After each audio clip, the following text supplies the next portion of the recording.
the history of Vijayanagar kingdom, its rise, its decline, and the effects on society and economy. Vijayanagar Empire, because of many reasons, was a place which was visited by a large number of foreign travelers, traders like Fernão Nunes, Domingo Paes, both Portuguese, and Nunes was a horse trader. Then Abdul Razak, who was an emissary from the Persian Emperor Shah Rukh, who came at the court of Devaraya II. Then Niccolo Conti, Athanasius Nikitin, who stayed at Bidar, which was away from the Vijayanagar capital, but from there he observed some things about Vijayanagar history. So these writings of the foreign travelers constitute a very important source for writing the history of Vijayanagar. Apart from this, voluminous epigraphical data from the inscriptions which was published during the existence of Vijayanagar Empire, which was issued by not only the kings but many very important officials and the Nayakas, who were the military officials of the king, that also constitutes a very important source, along with a large number of secular as well as religious literature which was composed during this period, like a didactic poem which was possibly written by Krishna Devaraya himself, which was known as Amukta Malyada. Then Raya Vasakamu, which was another court chronicle, comprises very important source material for Vijayanagar history. There is a very important shift regarding the writing of Vijayanagar history also. When Krishnaswamy Iyengar started writing about Vijayanagar history, he made Vijayanagar as the last bastion of Hindu resistance to the marauding Sultanate army. A position that is, Vijayanagar defended the norms of Hindu civilization in the peninsular India. This trend continued in the writings of later historians, but we find two important shifts taking place. One, from, you can say, a Kannadiga position, which as enunciated by Saletor or Father Heras, who tried to show that the Vijayanagar kings, they were inheritors of a Kannadiga culture as enunciated by the Hoysalas. They were the inheritors of the Hoysala tradition. On the other, historians like Venkataramanaya, along with Nilakantha Shastri, they tried to show that the Vijayanagar kings, they had important links with the Telugu tradition, particularly with the Kakatiyas. Later, a new perspective that we have to see Vijayanagar from a larger perspective. With this, I end the discussion on the historiographical analysis of the Vijayanagar history. So then, what were the main events preceding the establishment of Vijayanagar Empire? The emergence of Vijayanagar Empire can be seen as a convergence of two major developments taking place in peninsular India in particular and the Indian subcontinent in general. What are they? Number one, with the decline of the Chola paramount empire, we find some new regional kingdoms emerging. On the Andhra sector, we find rise of the Kakatiyas. Now, the Hoysalas, though their origin was in Karnataka, later they stranded both the Kannada Maidan region as well as the Tamil heartland also, along with Yadavas of Devagiri. So it was a kind of four-cornered struggle which was going on just after the decline of the Chola Empire in the 13th century. Along with this development, they were continuously fighting among each other with important implications for the society. There was another event which started with the inception of the Delhi Sultanate, and particularly with Alauddin Khalji at the throne. He started a series of raids to the heartland of the peninsular India, reaching as far as Madurai by 1310. Now, Vijayanagar Empire can be seen as a converging point of these two developments. Number one, when these four kingdoms were fighting among each other, we will find that the resource base of the four kingdoms, they were different. The Pandyas, their base was in the rich Kaveri Delta or Vaihai Delta region with vibrant agriculture supplemented by incomes from trade in the littoral sector.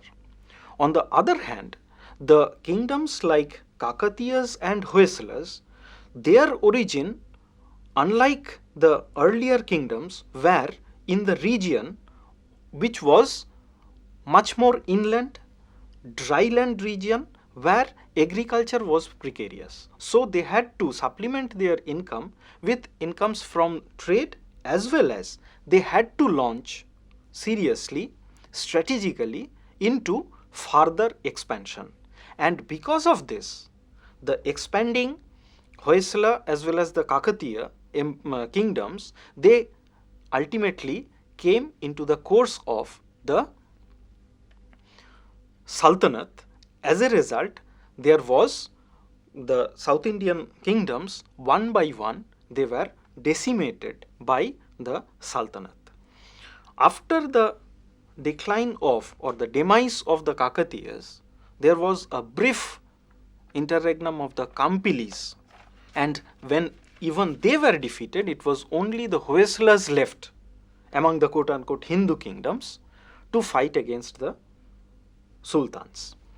Now, just after the death of Muhammad bin Tughlaq, or even before that, there was a confusion which was going on within the Sultanate also, because Muhammad bin Tughlaq had reached up to Devagiri. You know that. He transferred his capital from Delhi to Daulatabad. Later, he shifted to Delhi also. With his shift, there was confusion reigning in the Sultanate region also. And because of this confusion in the Sultanate, as well as the demise of all the existing major powers, we find a vacuum which was taken up by the Vijayanagara kings. They started their career. There are also contending versions. One version is the Kannadiga version, as I told you, is that they were the inheritors of the Hoysalas, and after the demise of the Kampilis, they were sheltered by third Ballal, who was a Hoysala king. After the death of third Ballal, these people were free and they established a kingdom. This is one version. Another version, which is possibly much more dependable, that is given by Venkataramanaya, supported by Nilakantha Shastri, that is, earlier they were the employees of Kakatiya king Pratap Rudra Deva. He was defeated by Muhammad bin Tughlaq. These people who founded Vijayanagara kingdom, that is Harihar, Bukka, and their another three brothers, who were all sons of Sangama. That's why this dynasty is known as the Sangama dynasty. Now, these people, they took refuge with the Kampili ruler. Now, when Kampili ruler was also defeated and he died while fighting, they were captured and sent to Delhi, where they were converted into Islam. After that, they were again sent as Sultanate governors near around Kampili. Later, under the influence of a Hindu religious leader, Madhavacharya or Vidyaranya, they apotheosized and they established the basis of a new kingdom that was finally known as Vijayanagar. This is the background of the establishment of Vijayanagar kingdom. As I told you, the major idea regarding Vijayanagar is that it was fighting a war against Islam to protect the Hindu way of life. Now, this we find that a fight going on with not only Sultanate, because very soon it withdrew itself from Deccan, but its place was filled up by a new kingdom that was established, which was known as Bahmani kingdom under the leadership of Hasan Gangu, who was later rechristianed as Alauddin Bahman Shah. Now, with the rise of the Bahmani kingdom at the northwestern part of Vijayanagar, we find that continuous fight going on, and it is recorded in the testimonies of foreign travelers, contemporary writers, as well as inscriptional evidences. Like Farishta, he writes that there was a fight between the second Bahmani ruler, Muhammad, and the Vijayanagar king, where there was use of gunpowder. Now, this went on with monotonous regularity in most of the cases, at least in the earlier period, though they were successful on the northeastern part or in south, they were repeatedly defeated by the Bahmanis, at least in the initial period. Later, there was a significant shift and some important technological changes introduced by Devaraya II in the military organization, which resulted in strengthening of the Vijayanagar army, and they started winning wars against the Bahmani Sultanate. So, sir, these are the implications of the changes brought about by Devaraya II. Yes. First of all, we will like to see what are the changes that he introduced. Number one, he started inducting Muslim cavalry archers. The main military arm of the Sultanate army was its cavalry archers who came from the Central Asia, and the soldiers of the indigenous origin, they were repeatedly defeated by a small number of very efficient cavalry archers, and he started introducing these archers. Number two, he started importing good quality war horses from Central Asia. India, at least in the peninsular part, it was deficient of a very good breed of war horses. So he started inducting good quality horses from Central Asia. As we find that Abdul Razak, he was an emissary who came to the court of Zamorin at his request, but later when Devaraya II heard the news about the arrival of Abdul Razak, he promptly invited him to his court, and Abdul Razak gives a very lively testimony about the courtly atmosphere of Devaraya II's time. These two changes, it had a very serious implication for Vijayanagar polity, its military organization. As I told you, that it strengthened the army, as well as it had some serious implications for the social as well as cultural norms of Vijayanagar kingdom.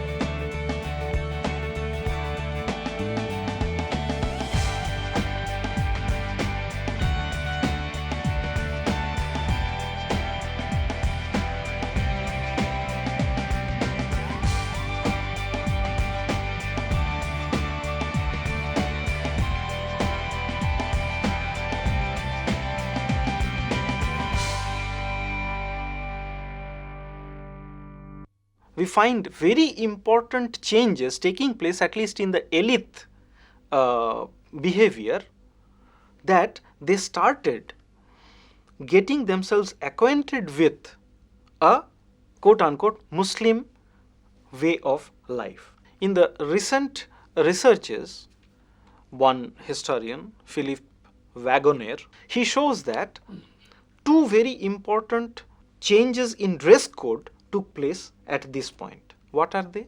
One, they adopted a conical cap, which is very different from the traditional royal headgear, that is kirit, mukut, that is a crown. Here, they were introducing a new type of conical cap, cloth made, which was known as kullai, and another, a long tunic, which was known as kabai.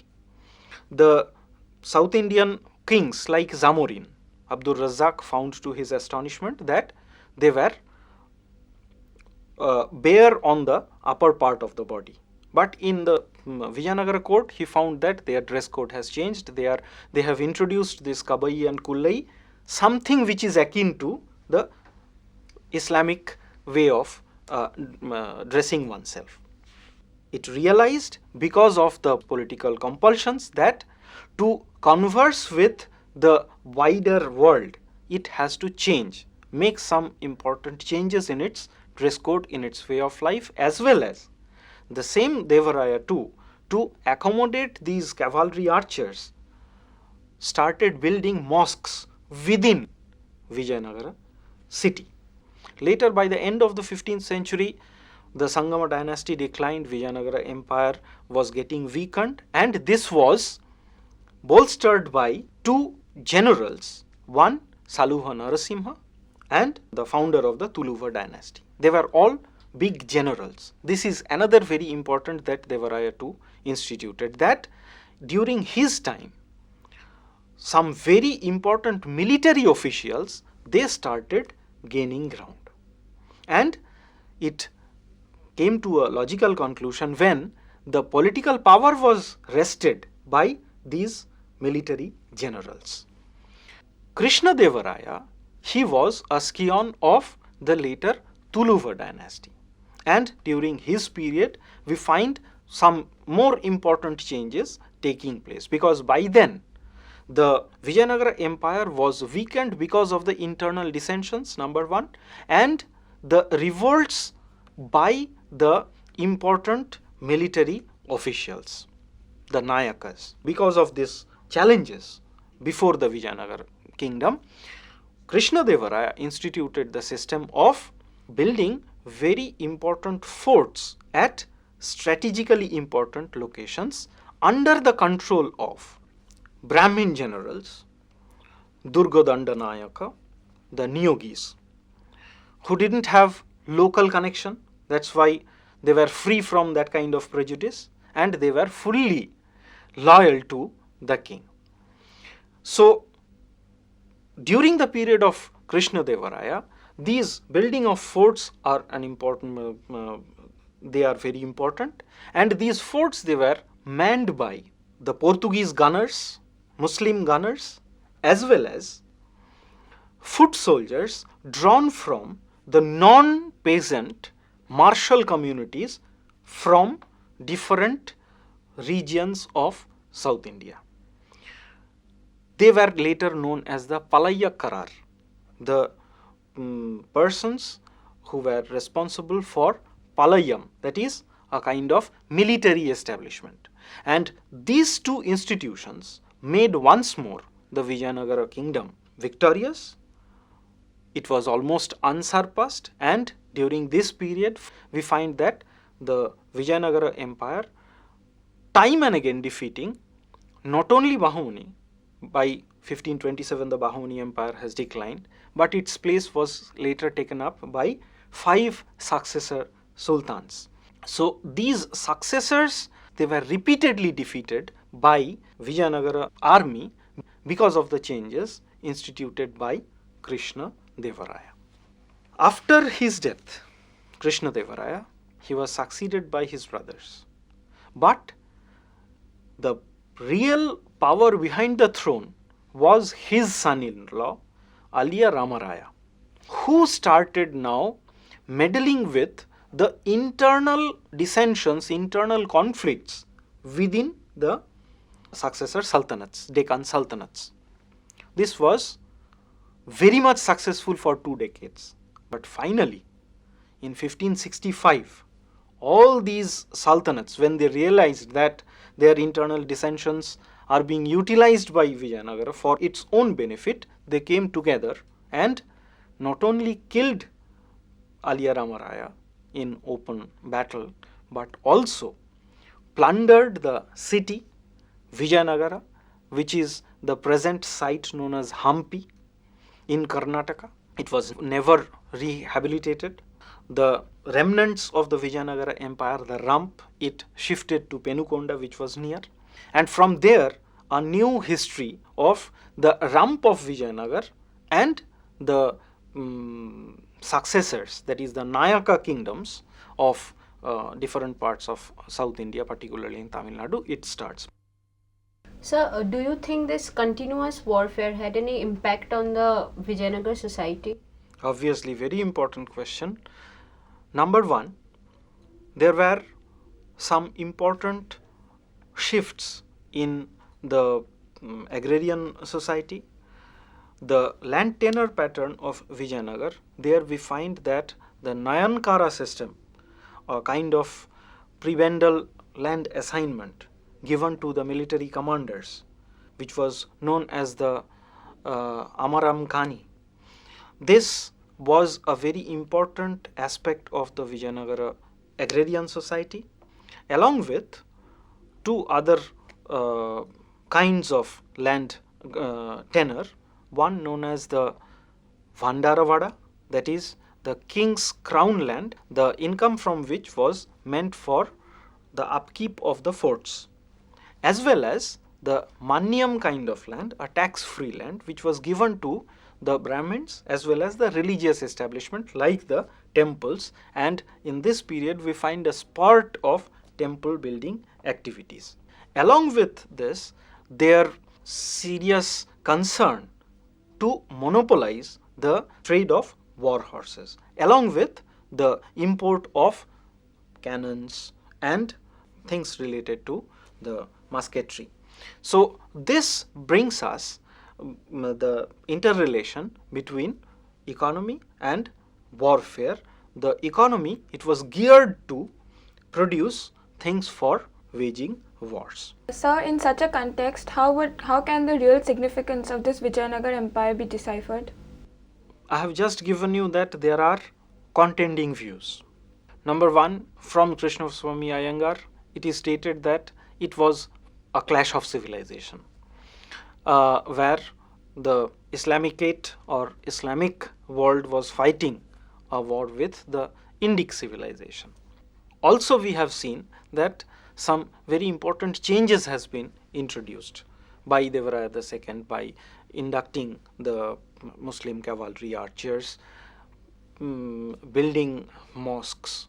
So while they professed that they were fighting against invading Muslim army, they were changing themselves, and in this process they had to imbibe certain aspects which does not help us to hold the myth that it was an Indic civilization fighting to keep up the dharmic prescriptions.